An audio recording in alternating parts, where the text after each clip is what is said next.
O Lord of hosts, be with us, for we have none other help in times of adversity but Thee. O Lord of hosts, have mercy on us.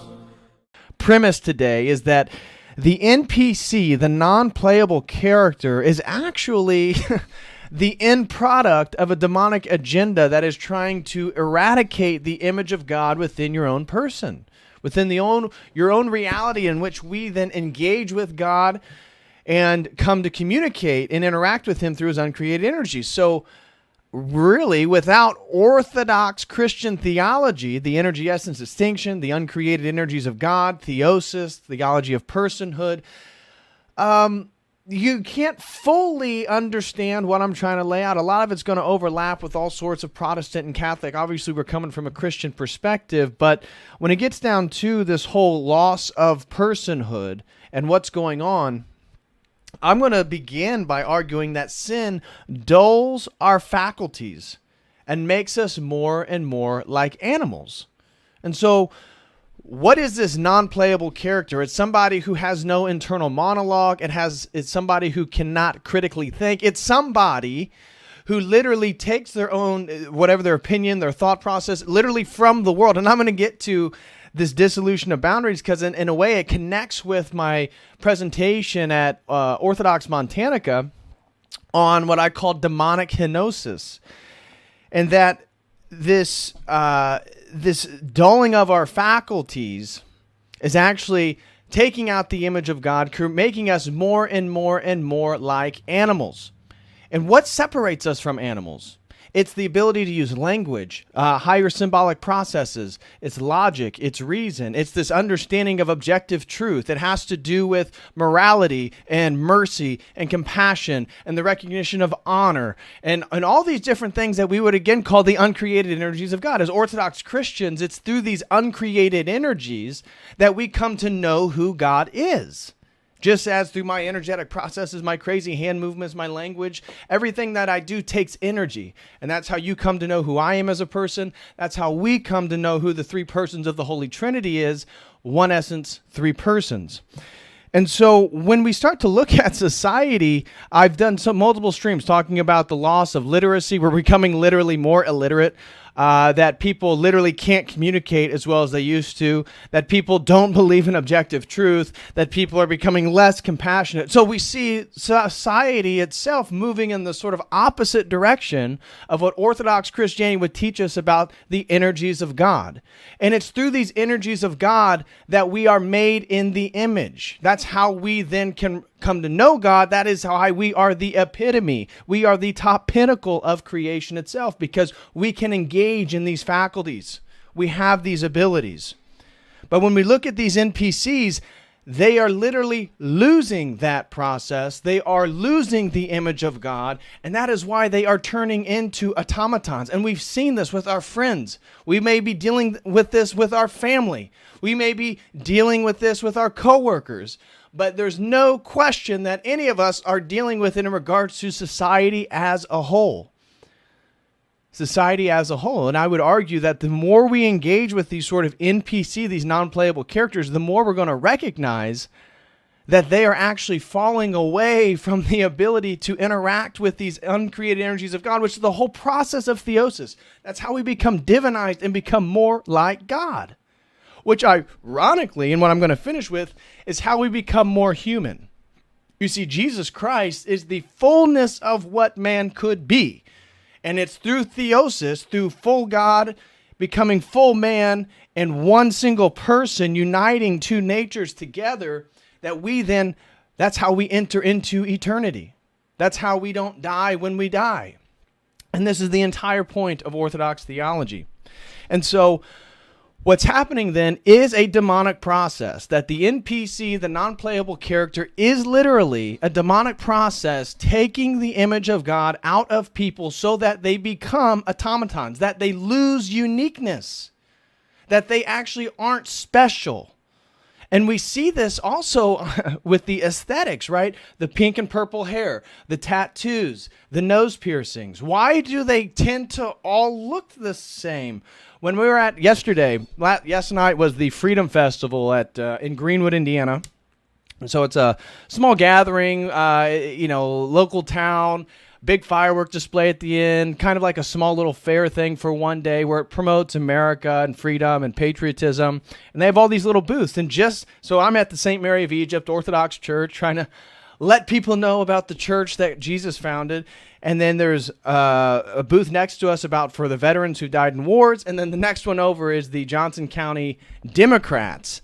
And lo and behold, over and over and over again last night, we saw over at the Democrat tent, again, the same colored hair, the same looking tattoos, the same style of dress, and over again. And it's like interesting, right? That in the name of what they perceive as uniqueness, in the name of what they perceive as becoming who they are, they actually lose any sort of specialty, and they regurgitate the same narratives, the same ideas, and they look the exact same. This is the NPC. And so I argue that entertainment programming is literally programming people's perspective and emotional response. Now, this isn't revolutionary. You guys probably already think the exact same thing. That entertainment, that programming, TV programming, radio programming, YouTube programming, that it really is programming the person. That's why, again, they're a non-playable character. They're a programmed individual.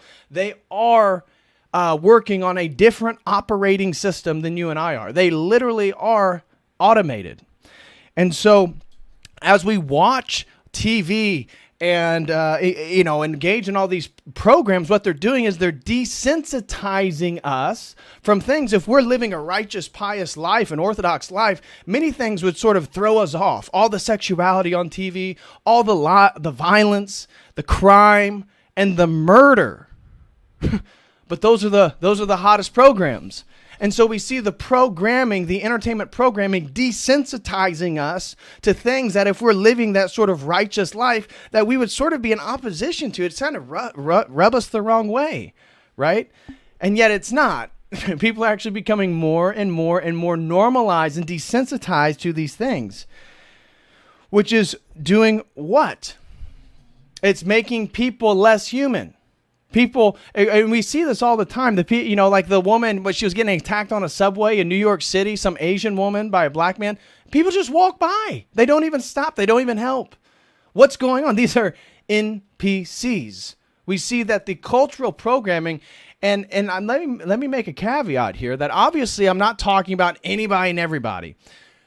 This is a spectrum, right? This sort of NPC thing is certainly a spectrum, and that people may be an NPC on a particular topic, i.e. abortion. Again, glory to God that Roe v. Wade was overturned, that some movement in the right direction has been established here in the United States. But look at the reaction. Did you guys see in Dallas, like all the women that were half naked twerking?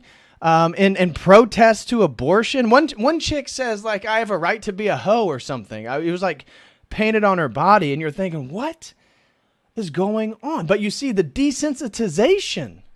They're so desensitized, they don't even recognize how outrageous it is that they're half naked, shaking their ass in public at a parade, at a protest, to kill children, which was trying to be normalized after birth.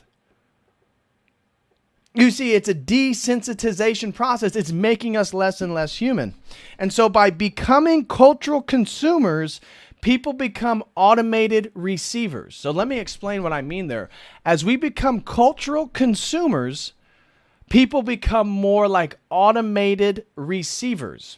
And what I mean by that is, when I started to think about this topic on what is driving the NPC process, let's say we're all on the NPC spectrum to some degree. Maybe you and I are there again, and we're unconscientious of where we're falling short. But if it's a spectrum, what is driving this process of people voluntarily losing the image of God in themselves? What would it be?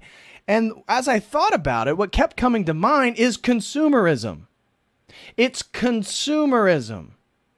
And that consumerism, whether it be consuming this entertainment programming, whether it be consuming Reese cups, whether it be consuming, corn fructose syrup, whether it be consuming seed oil, whatever it is, it could be consuming the latest Yeezys, whatever it is, cultural consumption is then a feedback loop that is perpetuating this non-player character and that's why the Fortune 500 companies, through the ESGs and all these different scores, the centralized banks, it's all tied together. It's all in an agenda together. And so if you then are not conscientious, if you don't have God in your life, if you don't have a different operating system, then the operating system of culture becomes your operating system, and that is then installed every time you become a consumer, a passive consumer, every time you watch a piece of programming, every time you buy something name brand, there's a dopamine hit, and it's a Pavlovian response, right? Just like Pavlov's dogs, right? You ring the bell, their mouths salivate because they want a treat. Well, in a way, this is exactly what's happening to people. There's been a Pavlovian response regarding consumerism itself. And as people dive deeper into these consumeristic behaviors, they're actually losing the image of God. Christ was a builder. Christ was a carpenter. Christ means that he builds things. And creativity and creation itself can only come from God. And so isn't it ironic that the evil one who can't create, can only mimic, distort, misrepresent, then is getting everybody to not create but to consume? And that everybody's then losing the image of themselves. They're slowly, because the NPC, the automaton, is the sort of dominion of the evil one. It's a sort of foot soldier, because Satan himself can't have the image of God in him, right? So if Satan himself can't have that image of God, he's working overtime to make sure everybody else is losing that image of God. So when they die, they cannot live eternally. Because as Orthodox Christians, as the Orthodox Christian Church teaches us, it's only based on how much of these energies, these uncreated energies of God, that we take in, that we become more like God. And if we're filled with uncreated energies that are uncreated, they are eternal. If we are filled with eternal energies, how could we die when we die? Well, Orthodox Church said you can't. That's the whole point of the incarnation and theosis and Christ and why we follow him, because as we're filled with those uncreated energies, which ironically are tied to the image of God in us, we move closer to that which is ultimately true. But we see that our brothers and sisters, sadly, are falling away from this calling. And so the cultural programming is becoming a new operative, a new system, a new operative programming, right? A new program to re-understand the world in themselves. And so, again, it's coming through the programming, it's coming through the consumerism. And so corporations then are these feedback loops. They perpetuate these values that ultimately desensitize. I mean, at the Johnson County Democrat tent last night, what were the two issues? The two issues, again, we're in the middle of America. We're in Indiana. We're in a conservative county. What do you think the two issues that the Democrat tent was pushing last night? Protect trans kids, so sterility. We know that it leads to high rates of suicide, almost 50% amongst those who have the surgery. And then it was legalize abortion. So to kill kids and have as much promiscuous sex as you want. Those, I kid you not, those were the two things that the Johnson County Democrats were pushing last night in middle conservative America. This is the new OS system, right? This is literally a new operating system. The operating system is death. And so the operating system is ultimately the dissolution of boundaries. That's why it can be Chrislam. It could be the new Christian, Islam, Jewish religious center of ecumenicism in the UAE. It could be, again, the anti-life agenda of the trans kids and the abortion. That what I believe is going on here is the NPC is the product of what I talked about at Orthodox Montanica as demonic hinosis. Demonic hinosis. So what am I talking about? That hinosis is a term coming from Neoplatonism. And this is a different understanding of how we kind of merge back with God. And so in Orthodox Montanica, I was really hitting on what I believe to be the greatest threat to traditionality, to Christianity, to orthodoxy, generally speaking, is this dissolution of boundaries and the privileging of unity over multiplicity, unity over particularity, unity over the specific. And so this concept of unity is used rhetorically, again, as sort of religious sentiments for these people. This is the New World religion. And hinosis, unlike theosis, so theosis in orthodoxy, we enter into eternity by becoming like God through our personhood. So we all become like God through his grace by engaging with those energies, but we maintain our particularity. We maintain our personhood and our distinction amongst each other. In Neoplatonism, they did not have that doctrine. They privileged, like Plato, being Neoplatonists, they privileged unity over multiplicity. And so the whole point of hinosis, Henosis, hinosis, in Neoplatonism, you can look it up, this is a real theological term, is that God is he is the dot, and everything then is emanating from that centered dot. Then we then are on the very furthest concentrical circle of that dot. What do we have to do? What is our religious, spiritual obligation? To dissolve those boundaries, those emanative processes to get back to the one. And I argue that this idea that somehow we have to dissolve these boundaries to get back towards the one, the true unity, the true oneness, is actually a demonic prison. As we dissolve the boundaries between male and female, between nation states, between machine and man, between man and animal, this is actually a demonic process that is moving everybody. Yes, it is sort of moving people in a particular direction. It is, in that sense, a progress towards a demonic prison, a demonic unity, a demonic oneness where everybody is forced to commit a sort of self-suicide by losing the image of God in themselves. What we're seeing is a demonic hinosis against the image of God. And in this process, they're losing any sense of humanity and personhood, and in sense becoming tied to that unity. And that's why they're an NPC. They are tied to the demonic program itself. You see, it's all one thing. They lose the image of God in them. They become the NPC to a demonic digital program around the world. And so boundary dissolution is the basis of their religion, because all they worship is this concept of unity. And this is where it gets tricky, because obviously we're talking, and I'm going to be focusing on these Western progressives, but this emphasis on unity is very subtle. You see, it's kind of Christian, but we maintain our particularity. And when you look at this, you begin to see it. You begin to see that this unity, we're all one, right? Oh, who you think you are is an illusion. This is a demonic agenda moving everybody to become the same person, the same NPC. That is what we're witnessing. This is the demonic hinosis. It's the opposite of theosis. It's becoming unified to the evil one in the annihilation of the image of God in yourself. That's what the NPC is. That's why it's so obvious for anybody who's rooted in any or a remotely traditional worldview. You start seeing these NPCs and you're like, I can't unsee it. It's like the movie They Live. Once you put on the glasses, you see these people aren't even fully here. What's going on? And you see it, one of the greatest ones I saw is how these women who are all upset about Roe v. Wade are totally oblivious when they start talking about how, my body, my rights.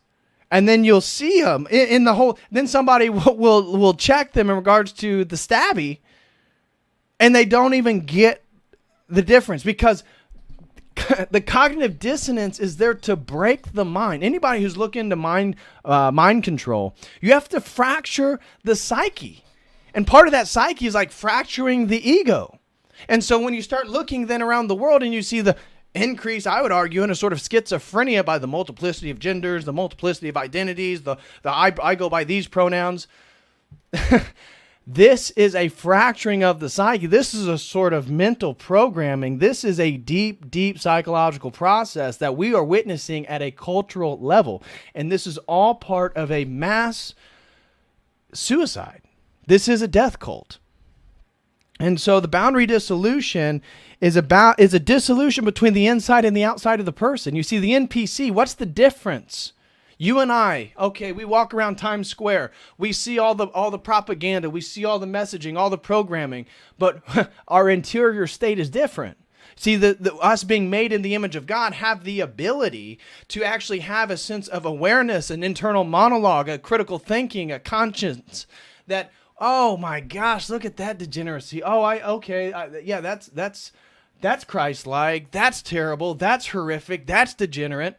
But our interior state and the exterior state are different. The difference with the NPC, you see, the dissolution of boundaries has permeated literally the psyche, that there is no distinction between the exterior programming and the interior monologue. That distinction, that boundary has been dissolved.